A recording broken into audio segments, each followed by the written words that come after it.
Narayan. In this video, I have taken up a short story from Garud Puran, which is being narrated and asserted by none other than Brahmadev. This is about the greatness of Bhagavati Sita. In order to authenticate the greatness of Sita, the greatness of Anasuya is being mentioned to us.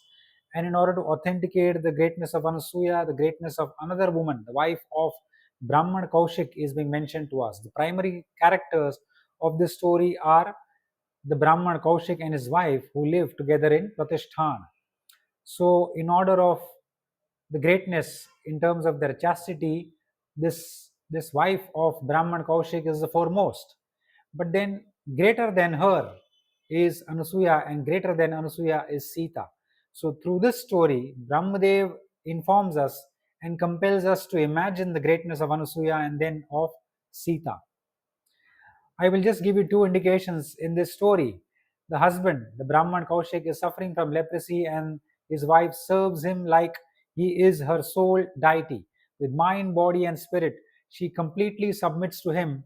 And on one occasion, when Rishi curses her husband that he will not see the sun of the next day, she proclaims that if you say this, I also proclaim that the sun will not rise tomorrow. And the sun actually does not rise for many, many years. And this is the glory of the chastity of this wife of Brahman Kaushik. And then Anasuya comes in, who is her friend. And Anasuya comes and she actually secures the leprosy of her husband, and she even resuscitates the sun from that curse of that woman, and the sun starts moving again in its axis. So this is the glory of Anasuya. This is the glory of the wife of Brahman Kaushik. And then Brahmadev informs us that imagine the chastity and the fierceness of this chastity of Sita, who is above these two women. So this is the primary message of Brahmadev to all of us. And he also tells us, informs us the power of chastity, which surpasses the power of penance, the power of asceticism, and the power of ascesis of many, many rishis put together. So this is the primary message. ये जो मैंने कथा ली है, छोटी सी कथा है, गरुड़ पुराण से ली है, और ये कथा स्वयं ब्रह्मदेव की ही वाणी है, उनके मुख से ही उत्पन्न हुई है। और ये भगवती सीता का पातिव्रत धर्म है, पातिव्रत के धर्म का तेज उसको स्थापित करती है। सीता के पातिव्रत के तेज को स्थापित करने के लिए ये कथा में अनसुया, जो अत्रि ऋषि की पत्नी है, अनसुया के पातिव्रत के तेज को स्थापित किया गया है। और उनके पातिव्रत के तेज को स्थापित करने के लिए और एक स्त्री जो ब्राह्मण कौशिक की एक पत्नी है, उनकी पतिव्रता जो नारी है, पातिव्रत धर्म के तेज को स्थापित किया गया है। और मुख्य किरदार ये कथा में ये दो ही है, ब्राह्मण कौशिक और उनकी पत्नी। तो कथा ऐसी है कि ये दोनों प्रतिष्ठान नाम के एक नगर में दोनों रह रहे हैं, और ब्राह्मण कौशिक जो है वह कुष्ठ रोग से पीड़ित है, लेप्रेसी जिसको कहते हैं, कुष्ठ रोग से पीड़ित है। और ये कथा जो है वो अन्य दो ग्रंथों में भी आई गई है, और उसमें लिखा है कि ये कौशिक ऋषि जो है वो अपनी पत्नी का, उनकी पत्नी की परीक्षा लेना चाहते हैं। तो वो स्वयं से कुष्ठ रोग से पीड़ित होते हैं, और वो देखना चाहते हैं कि उनकी पत्नी का समर्पण कितना है। तो वह स्वयं से एक कुष्ठ रोग के दर्दी बन जाते हैं, और फिर कुष्ठ रोग से पीड़ा में रहते हैं, और फिर देखते हैं कि उनकी पत्नी उनकी कितनी सेवा करती है। पर उनकी पत्नी जो है वो मन, वाणी और वचन से, अपने शरीर से केवल और केवल अपने पति कौशिक को ही अपना देवता मानकर उनकी ही सेवा में लगी रहती है। उनके मन में ना तो कोई और अन्य पुरुष है, ना तो कोई और कुछ वस्तु है। उनके लिए उनके जीवन का एक ही ध्येय है कि मेरे पति का सुख वो ही मेरा सुख। तो यही उनका धर्म है, स्वधर्म पालन में वह सबसे श्रेष्ठ कही गई है। तो ऐसा उन दोनों का जीवन चल रहा है। और एक दिन ऐसा होता है कि कौशिक ब्राह्मण जो है वो उनकी पत्नी को कहते हैं कि मुझे अपने इस नगर में एक वैश्यालय है, उसमें एक जो वैश्या है वो बहुत ही सुंदर है, मुझे बहुत लुभाती है, तो मुझे उनको भोगना है, तो आप कृपा करके मुझे वहां पर लेकर जाइए। तो दूसरे दिन वह पत्नी अपने पति को, कौशिक को, अपने कंधों पर ही बिठाकर लेकर जाती है वैश्यालय। और बहुत ही अंधेरा होता है, रात में वो चल रहे हैं दोनों, और भाग्य से, प्रारब्ध से सामने से मांडव्य ऋषि भी आ रहे हैं और बहुत अंधेरा है। और मांडव्य ऋषि बहुत क्रोधित है, क्योंकि उनको किसी ने चोर न होते हुए भी चोर कहा है, तो वो बहुत ही क्रोधित होते हैं। और वह घटना के घटने के बाद ही वह स्वयं आ रहे हैं, और अंधेरे में जाते जाते ये जो कौशिक ब्राह्मण है, उनका पैर मांडव्य ऋषि को लग जाता है भूल से। और मांडव्य ऋषि क्रोधित होकर उसी वक्त वहां पर एक घोषणा और शाप दे देते हैं कि जिस किसी ने भी अपने पैर से मेरा मुख, मेरा सिर को स्पर्श किया है, वह कल सुबह का सूर्य नहीं देख पाएगा। इसका अर्थ ये हुआ कि कल सूर्य उदय से पहले ही उसकी मृत्यु हो जाएगी। तो ये शाप मांडव्य ऋषि ने दे दिया है, और ऋषि है, ऋषि की वाणी है तो वो सच होनी ही है। और ये सुनते ही जो कौशिक ब्राह्मण की पत्नी है वो भी वहीं थी, और उन्होंने भी ये घोषणा कर दी कि अगर ऐसा है तो आप सुन लीजिए, कल सूर्य उदय होगा ही नहीं। तो ये उनकी पत्नी ने घोषणा कर दी। तो हुआ यूं कि दूसरे दिन सूर्य उदय ही नहीं हुआ, और देखते देखते बहुत ही दिन चले गए। यहाँ पर लिखा है गरुड़ पुराण में कि बहुत वर्ष भी बीत गए और सूर्य उदय ही नहीं हो रहा है। तो आप पतिव्रता नारी की शक्ति का अनुमान आप लगा सकते हैं।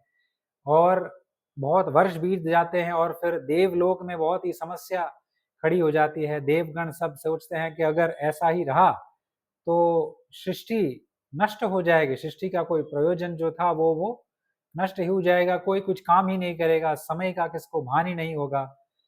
तो अंधकार ही छाया हुआ था और कुछ खाने को भी नहीं मिल रहा था। तो ऐसे दिन आ गए थे, और फिर सब देवगण एक साथ मिलकर ब्रह्मदेव से मिलने जाते हैं, और ब्रह्मदेव को ये सब सुनाते हैं कि भी ऐसा ऐसा हुआ है, आप कृपा करके कुछ कीजिए, वरना बहुत बड़ी समस्या उत्पन्न हो गई है और आगे भी बहुत बड़ी समस्या उत्पन्न हो जाएगी। तो कृपा करके ये कुछ कीजिए कि सूर्य फिर से अपने चक्र में फिर से घूमने लगे, अपने एक्सिस पे। तो ब्रह्मदेव ने बहुत ही सुंदर वाक्य उस समय कहा है कि मेरे देखने से यह आ रहा है कि जो ब्रह्म तेज होता है, जो तप का तेज होता है, उससे भी अधिक तेज ये पतिव्रता नारी का हो गया है। बहुत ही सूक्ष्म, बहुत ही बड़ा वाक्य ब्रह्मदेव के मुख से निकला है कि जो ऋषिगण तप करते हैं, वो तप से भी अधिक तप इस पतिव्रता नारी का हो चुका था। तो इस कारण ये सूर्य अपने ही जो एक्सिस है उसमें रुक गए हैं, वह उदय ही नहीं हो पा रहे, वहीं पर ठहर गए हैं। तो इतना बड़ा ब्रह्मदेव ने ख्याति दी है पातिव्रत धर्म के तेज की और शक्ति की। और फिर ब्रह्मदेव उनको आज्ञा करते हैं कि आप एक काम कीजिए, आप अत्रि ऋषि की पत्नी है अनुसूया, उनके पास जाइए, वो ही आपको इस संकट से बचा सकती है। और फिर सब देवलोक, देवगण मिलकर अनुसूया के पास जाते हैं, उनसे प्रार्थना करते हैं, ये सब विवरण करते हैं कि ऐसा ऐसा हुआ है और कृपा करके आप कुछ कीजिए, आपका हस्तक्षेप अनिवार्य है और हमें सबको बचाइए, सब सृष्टि को भी बचा लीजिए। और आप देखिए कि देवगण देवलोक से आए हैं, पृथ्वी लोक पर आए, और एक पतिव्रता नारी से विनती कर रहे हैं कि कृपा आप हमें बचाइए। तो आप पातिव्रत धर्म की शक्ति का अनुमान इससे ही लगा सकते हैं कि देवगण भी आकर उनसे सहाय मांगते हैं कि आप हमारी सहायता कीजिए। तो ये शक्ति पतिव्रता नारी में आ सकती है, अगर वो पातिव्रत धर्म का पालन करे तो ही आएगी, नहीं तो नहीं आएगी।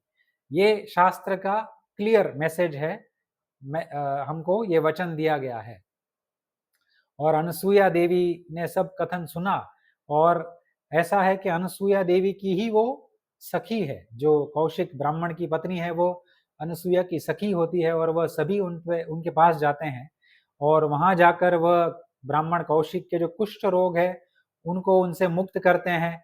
वह फिर से बहुत ही अच्छे हो जाते हैं, और वह वहीं पर अनुसुईया देवी के द्वारा ही सूर्य फिर से अपने चक्र में घूमने लगते हैं, और फिर सूर्य उदय होने लगता है, और फिर दिवस रात का जो चक्र है वो फिर से अपने निर्धारित जो समय के अनुसार चलना आरंभ कर देता है। तो ये कथा ब्रह्मदेव ने, ये कथा तो केवल ब्राह्मण कौशिक की है, उनकी पत्नी की है, मांडव्य ऋषि की है, देवलोक से देवगण आए हैं उनकी है, ब्रह्मदेव की है। तो ये कथा के मुख्य जो पात्र है वह ब्राह्मण कौशिक और उनकी पत्नी है, खास करके उनकी पत्नी। तो इसके द्वारा ब्रह्मदेव फिर कहते हैं कि ये जो पत्नी है उन्होंने तो एक अपने वाक्य से सूर्यदेव की गति रोक दी, और अनुसुईया ऐसी तेजस्वी स्त्री थी कि वह आके फिर से सूर्यदेव के गति को फिर से चलाने लगी, उनको कुष्ठ रोग से भी मुक्त कर दिया कौशिक को। और फिर ब्रह्मदेव अंत में कहते हैं कि सीता, भगवती सीता जो है, उनका जो तप है, पातिव्रत धर्म है, उनका जो तेज है, तप है, वो अनसुया से भी अधिक है। तो आप इससे अनुमान लगाइए कि उन्होंने सबसे छोटे जो तप वाली स्त्री थी उनकी कथा हमको कही, और उनका ही ऐसा तप था कि उन्होंने जो बोला वो हो गया कि सूर्य कल उदय ही नहीं होगा। तो ऐसा तप सामान्य तप नहीं है, उससे भी अधिक तप था अनसुईया का, जिन्होंने उनको कुष्ठ रोग से मुक्त किया और सूर्यदेव को फिर उनकी गति फिर आरंभ कर दी, उनको जो विक्षेप था वो हटा दिया। और उनसे भी अधिक तपस्विनी थी भगवती सीता। तो ये कथा के द्वारा हमें पातिव्रत धर्म की महिमा हमें कही है ब्रह्मदेव ने। और मैंने गुरुदेव से सुना है कि जब कोई पति पत्नी, आज के युग में भी अगर वो संभव है, वो बोलते हैं कि आज जो पति पत्नी होते हैं वो तप ही नहीं करते हैं।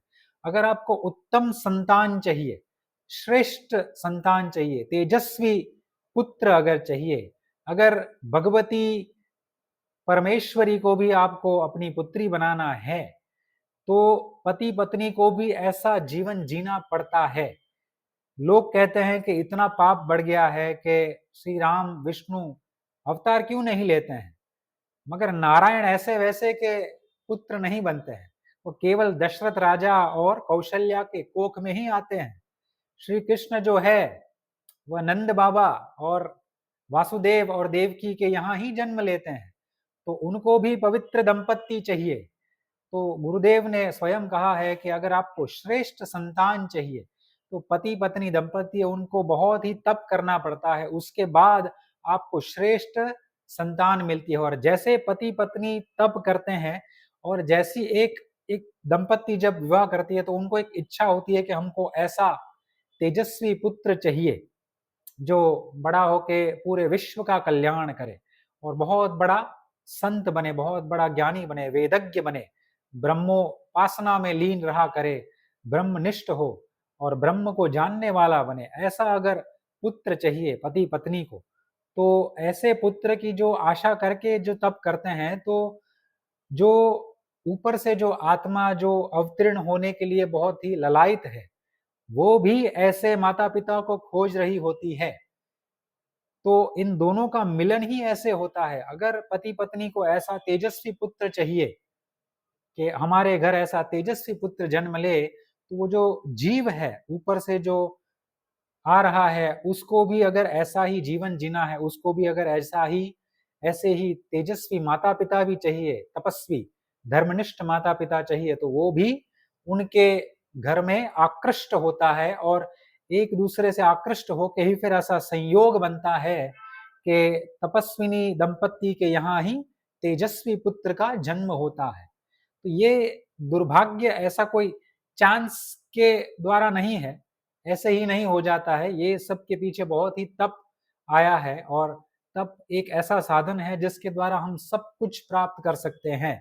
भीष्म पितामह का वचन है महाभारत में, वो कहते हैं कि अगर मनुष्य सब कुछ हार चुका है, अगर वो सब कुछ कर चुका है, उसको कुछ भी नहीं मिल रहा है, उसकी कोई भी इच्छा पूरी नहीं हो रही है, तो उसके पास केवल एक और एक मात्र विकल्प है, वो है तप।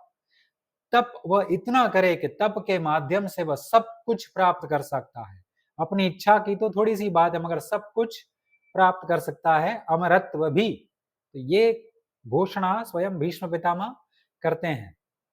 और एक सुंदर एक मैक्सिम, एक सूत्र, वल्लुवर नाम के एक तमिलनाडु से लगभग 11 व 12वीं शताब्दी में जन्म हुआ था उनका, बहुत बड़े विद्वान वेदज्ञ थे, ऋषि कहा जा सकता है। तो उनके तमिल लिटरेचर में बहुत ही सूत्र कहे गए हैं। तो उनका एक सुंदर सूत्र है कि अगर कोई पतिव्रता नारी कोई मंदिर न जाए, कोई देवता की पूजा भी ना करे, मगर सुबह उठ के केवल और केवल अपनी पति की सेवा करे, उनको परमेश्वर मानते हुए तन मन वाणी और शरीर से, और उनके मन में कोई और विचार हो ही नहीं, और केवल अपने पति के अनुकूल ही जीवन व्यतीत करे, अगर वो ऐसी स्त्री हो, निरंतर ऐसे ही जीती हो, तो ऐसी स्त्री में ऐसा सामर्थ्य आता है कि अगर वो कहे कि वर्षा हो जाए तो उसी समय वर्षा हो जाती है। ऐसी वाणी, वाक सिद्धि उसमें आ जाती है ऐसी स्त्री में। तो स्त्री का तप है समर्पण, और पुरुष का तप है धर्म को समर्पण। अगर हम श्री राम को देखें तो वो धर्म का प्रतीक है, वो स्वयं धर्म ही है। जैसे मारीच ने रावण को कहा था कि रामो विग्रहवान धर्म, तो राम स्वयं धर्म ही है। तो राम जो है वो धर्म को समर्पित है, और सीता अगर राम जी को समर्पित है, तो सीता का जो समर्पण राम को है, उसको हमें ऐसे ही रूप से देखना चाहिए कि सीता का धर्म को समर्पण है। तो ये सुंदर कथा से हमें ये बहुत ही सूक्ष्म मैसेजेस हमें मिलते हैं, पातिव्रत धर्म की महिमा जो आज कलयुग में विलुप्त ही हो गई है। मगर संभवतः अगर कोई ऐसी नारी हो, अगर वो संकल्प ले, कलयुग में भी वह ऐसी स्त्री बन सकती है, ऐसा शास्त्र कहते हैं। तप के द्वारा सब कुछ संभव है। जैसे चाणक्य भी कहते हैं कि जो कारण होता है, युग का कारण समय नहीं, राजा, एक राजा के माध्यम से ही युग बदलता है। अगर राजा ऐसा हो तो कलयुग में भी सतयुग की लहर चल सकती है, ऐसा स्वयं चाणक्य ने कहा है। तो ये कथा मैं यही अंत करता हूँ। अगर आपको ऐसी सूक्ष्म कथाएं पसंद है, ऐसे भावार्थ पसंद है, अलग अलग पुराणों से, कथाओं से, और दूसरे अलग अलग शास्त्रों से, महाभारत से, रामायण से, तो मेरी चैनल को आप सब्सक्राइब कर सकते हैं। मगर गोवर्धन मठ नाम की एक सुंदर चैनल इस यूट्यूब पर ही है, उसको मैं आपको रिक्वेस्ट करूंगा, आप प्लीज उसको फॉलो कीजिए, बिकॉज उसमें ही जो ज्ञान वो बोलते हैं वो पूरे वेद, उपनिषद और पुराणों का ही ज्ञान उनको आपको मिलता है डायरेक्टली, और वो शास्त्र ही आपसे बात कर रहे हैं, ऐसा ही आप समझ सकते हैं। और अगर आप वो सुन के अपने जीवन में उतारते हैं तो आपका कल्याण निश्चित है, हम सबका कल्याण निश्चित है। शिव शंकर प्रलयंकर।